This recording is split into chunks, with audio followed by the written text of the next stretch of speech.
Hello and welcome to another episode of Top Deck, the series where we take a look at some of the leading TCG deck lists. So this time we have Callum's first place deck list from the Norwich WCQ. So we have another true Draco list here, another very consistent looking list, and some pretty interesting options. And what I'll do as per usual is run through the deck list, then we've got the quick summary of the rounds that he played, and we'll have an interview with Callum following that. So let's start off by taking a look at the deck. So we start off with a double Masterpiece, double Majesty Maiden, and the one Ignis, pretty standard for what we see. Then triple Amano Iwato, triple Terraforming, triple Diagram, triple Disciples, triple Heritage, triple Demise, only two Desires here, which is pretty interesting. Then triple Duality, one Upstart Goblin, one Raigeki in the main. This is a bit of a more unusual choice for what we see in the main. Then triple Apocalypse, one Return, double Anti-Spell Fragrance, one Imperial Order, double Monarch's Erupt, and one Skill Drain to round off the Floodgates.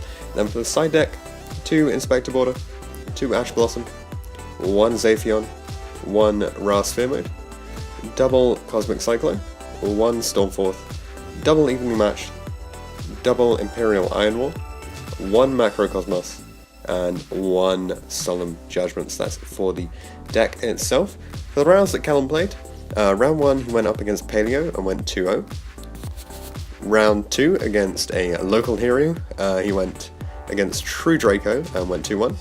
Round 3 he beat Gemknight FTK 2-1. Round 4 against Wind Witch Invoked, he went 2-0. Round 5 against Bagley, playing True Draco, he went 2-1. Round 6 against Wood playing True Draco, he went 2-1, and round 7 against Joel playing Mech Knight Invoked, he went 2-0. So full set of 7 wins out of 7 matches. So really solid, and let's bring on Callum to chat about the deck. Hi Callum, how are you doing? Hi, I'm pretty good, how are you? Very well, thank you. Congratulations on getting first place at Norwich. Thanks. How did you find the event overall, first of all? It was pretty good. It was well organised. We even had time for a lunch break, which was quite unexpected for a regional, so it went well. Nice. Cool, great. Got the deck in front of me now. So let's just run through some things thoughts that I had on the list. So first of all, you opted for the two copies of Anti-Spell within the main. So this isn't always that common. And you've also got the one order, so you have the slight variation in what your trap lineup does. Did the order prove its worth during the event? I sided it out a lot, so it didn't come up too often.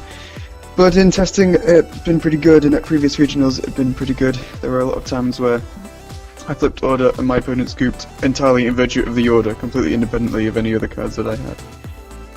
So I kept it in there because it was sometimes auto-win going first. Okay, yeah, sure. Yeah, but in the event it didn't actually come up very much. And because you've got these sort of additional, slightly atypical traps within the deck, you have the slightly lower count of double Monarch's Erupt and the one Skill Drain. So did you opt to run just the two Monarch's Erupt because of having the extra spell stoppers within the deck, or was there another reason behind it? So I guess I've got 6, I'll call them floodgates, so 2 anti-spell, order, 2 erupt, and 1 skill drain. And I see those as like the auto-win elements of the deck against when you're not playing against the mirror. And I guess I want to see 1 or 2 of them when I'm going first, once I've established a board. Or if I'm going second, I probably want to see about 1 of them once I've broken their board.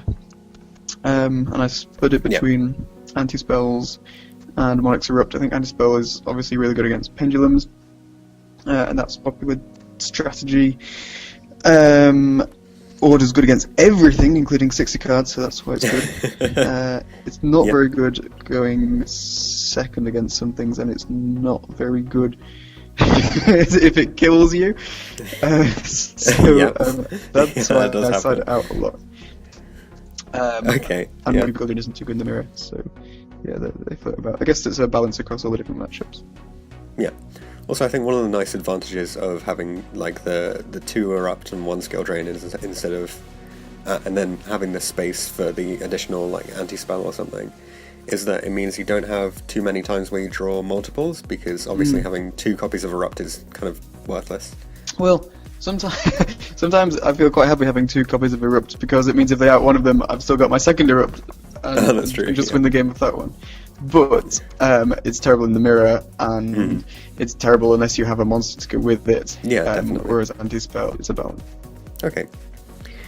So yeah, most of the main deck is fairly standard from what we've seen with true Draco decks. And we'll also bring up, so you went with 2 copies of Pot of Desires instead of 3. Is there a reason behind that?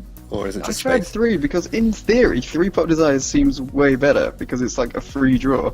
If you draw into like another Pot of Desires, well, you've still drawn 1 card, whereas most of the time you're not going to draw another Pot of Desires, so most of the time you are actually going to draw 2 cards. But in testing, I ended up bricking because I ended up drawing double Pot of Duality or double Pot of Desires. So I didn't expect to be able to brick with the draw cards. But that's what happened. So I decided to take out a Pot of Desire. Okay. Did you... Deciding that... Yeah, so did you think that Duality is essentially the better one of the 3 because you get to choose what you're taking from it? I made the decision based on the fact that I've seen a lot of lists at top that had played 2 Desires but 3 Duality, and based on the decision that I don't have to banish 10 cards, because that's always a fear with True Draco, especially since you're in low monsters, and especially in this build I'm only playing 2 maybe. Yeah. And then also because picking one of 3 cards is sometimes better than drawing 2 random cards, because it fits some combo together and you have more control over it. So those were the thoughts that affected that decision. Yeah, I think it's also really nice in that you can use Duality to search, like pick your way through to an Amano or something, and then suddenly you're protected from so much stuff as well. Yeah, that's true. Yeah, which you can't do with Pot of Duality because you only see 2. Yeah. Or with Pot of Desires. Yeah. Oh, cool. Okay. So yeah, I think the rest of the main deck is pretty standard. I will actually... one more thing I'll bring up is you played Raigeki in the main, which we don't always see. So, how come you chose to play this then? Well, once I took out the 3rd Pot of Desires, I had a spare slot. So you just thought, it's a spell, I was previously playing... I guess the 2 cards that I'm not sure on are the Imperial Order and the Raigeki. And I did side them out a lot. I used to be playing Soul Magician as well in the main. Yeah. I decided not to main Cosmic Cyclone because it's not very good against 60 cards. Yeah.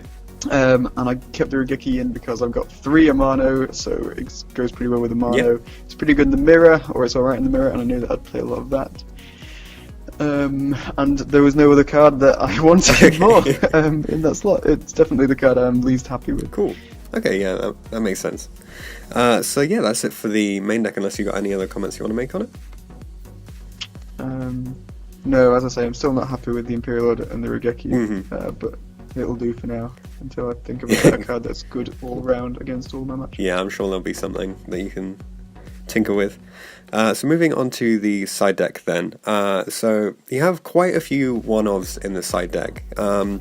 Did you go for the low count because you figured, I have all of this draw power, I'm probably going to see them anyway, or was there some other reason behind it? Well, the only 2 one-offs in the side deck are Zaphion and Spearman. Yeah.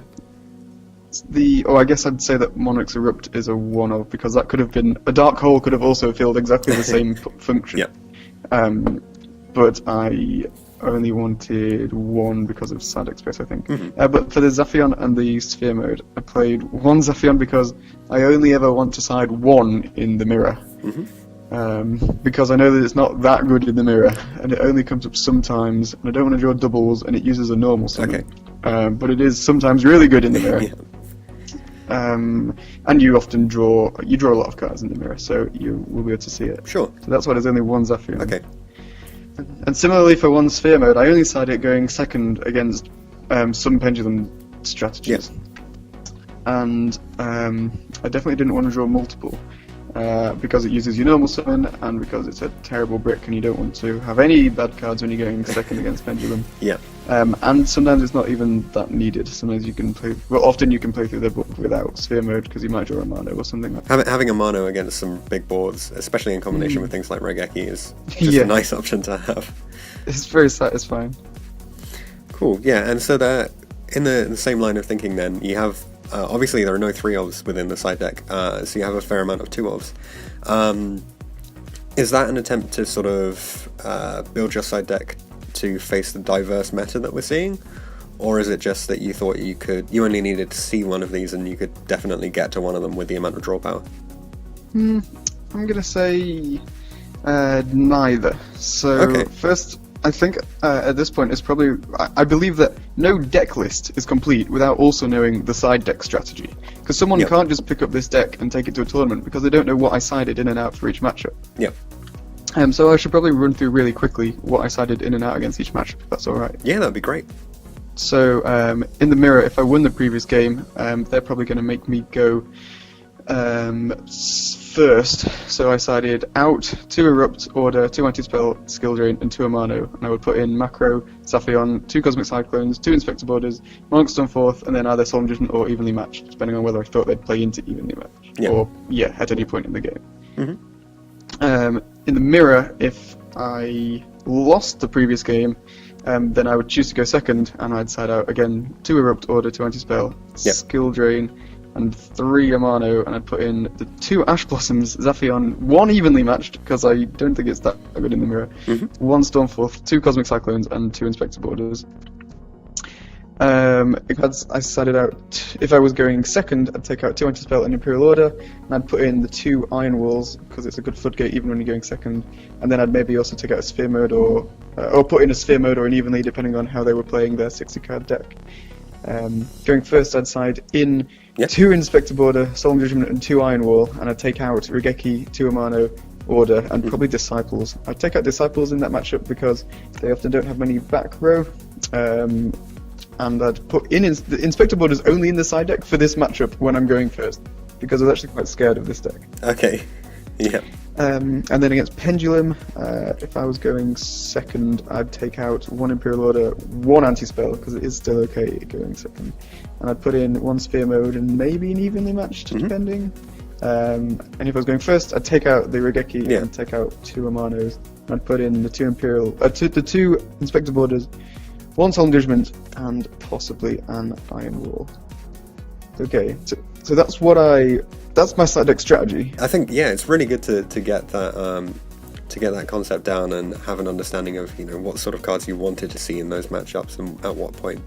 Yeah, it's all of those are backed by a moderate amount of theory as well. None of them are just random. Some of those choices are because I'm siding a card for a different matchup, but I have enough space to switch it in for that matchup as well. For example, I would side Inspector Border in the mirror because it was in my side deck for 60 cards, and it's sometimes better than a Mano in the mirror. Yeah. So I sided 2 of... there were by chance no cards that I sided 3 of, just because I never actually... I found a card that I wanted so badly that I always wanted to see it, or that I knew it was the perfect card. Yeah. If I did find for example, if Evenly Matched was really good in the meta right now, I'd definitely side 3. But I'm only siding, in the strategies I just listed, I'm only siding 1 for the mirror, in some cases going second. And I'm not even siding the second Evenly Matched. It's there for Rogue or for people that I think might play into it. Yeah. And which is quite surprising because arguably, most people would say that Evenly is a blowout against True Draco, but typically, it's not...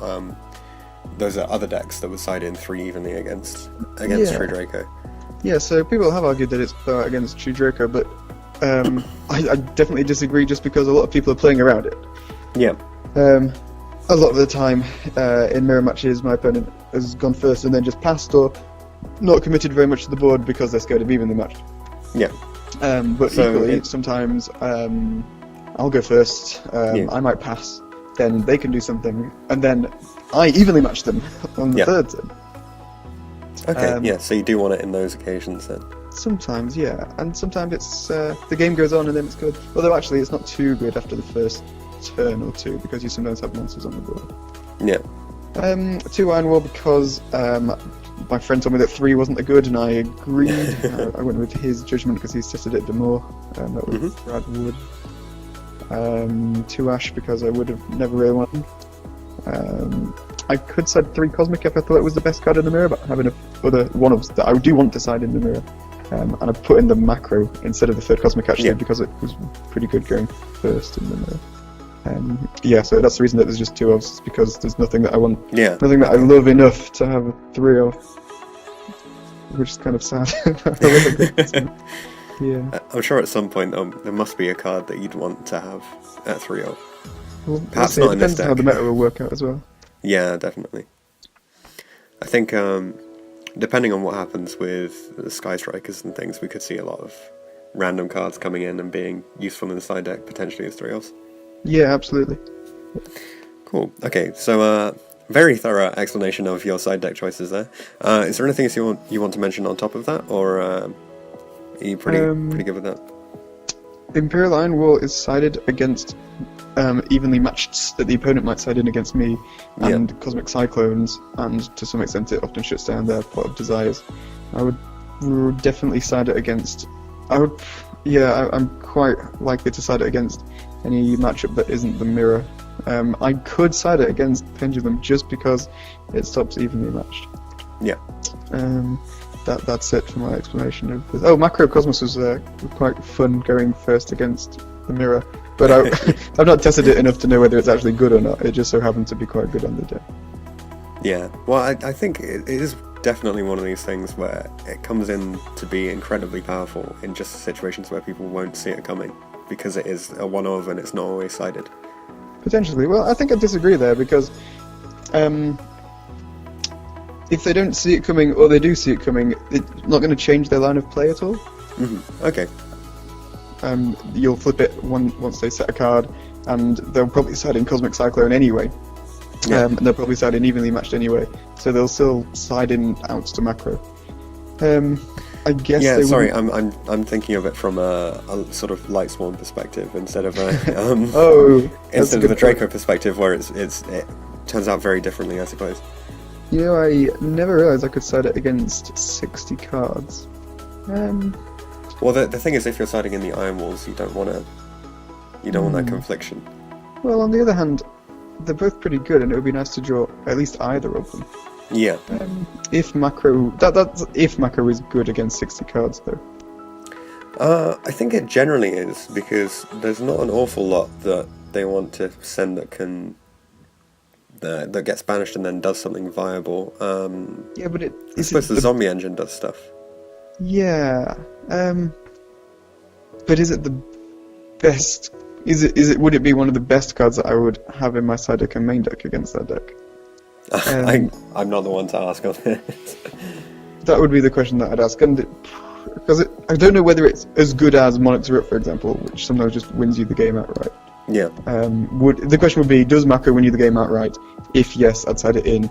If no, I already have the correct ratio of floodgates that do that, so I wouldn't side it in. So that would be the question. Yeah. Okay. Yeah, that's fair enough.